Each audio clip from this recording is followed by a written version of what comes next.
Think back to when you were just 6 years old. Who was your all-time favorite person? For me, it was my mother. She was the perfect mother, protective, loving, beautiful. That was until vehicular manslaughter took her, my 3-year-old brother, and my stepfather all on a daunting Friday the 13th. I'm not superstitious, but something so monumental happening will make you think differently about a day for the rest of your life. I was in kindergarten class when the car crash happened. The car in front of my mother's car slammed on her brakes, causing my mother to come to a complete stop on I-244 here in Tulsa, Oklahoma. When my mother stopped, the truck behind her couldn't stop fast enough, causing him to crash into the back of my mom's car, which then resulted in my mother's car being crushed between the car in front of her and the truck behind her. I remember seeing images in the newspaper of my mother's car, and it looked like an accordion. Her car was engulfed in flames, killing all 3 people in it, my mom, my little brother, and my stepdad. I found out about the accident that day when I got home from school. My mom's mom, my maternal grandmother, told me the horrific news. All I remember is crying on her lap for a really long time, then going to take a nap in her bed. That was the first day I started wetting the bed, the first day of my changed life. Little did I know, the grief would come and go like waves in the ocean year after year of my life. As I grew up being brought up by my paternal grandparents, I was always surrounded by love and affection, but there was always something missing, a void. From the ages of 6 to 21, I missed my mother on special occasions such as Mother's Day, but didn't seem to be affected by her loss on a day-to-day basis.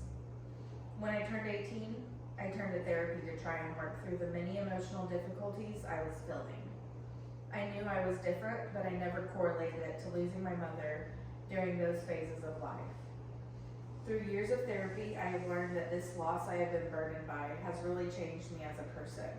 I suffer from many mental health problems, but get through them with the help of daily medication, therapy, prayer, and family.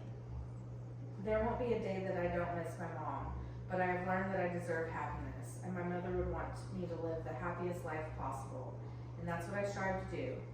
I have 4 children, and as each of them turn a year older, I get hit with the grief that I missed those moments with my own mother, turning another year older. Something I'm missing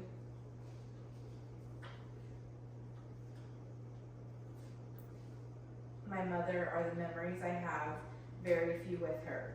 So I strive to create those often for my children. Every single day I wake up thanking God for my children. I look at them as pure joy, and I know that there is no other love than that of a mother's love. My mother, in 6 short years, gave me enough love to last my whole lifetime. She was one of the best mothers out there, and I know I got my motherly characteristics from her. I do not take for granted the time I get with my children. I look forward to every moment with them because I know that's one more moment or memory they will have of us together. Through losing my mother, it has taught me to be the best mom to my children. I consider myself lucky to have learned some of the lessons losing my mother has taught me. My world came crashing down at just 6 years old. I didn't know how to deal with such tremendous loss. Through my faith in God, I made it out of the other side of grief. I will always miss my mother, but I always don't have to be sad.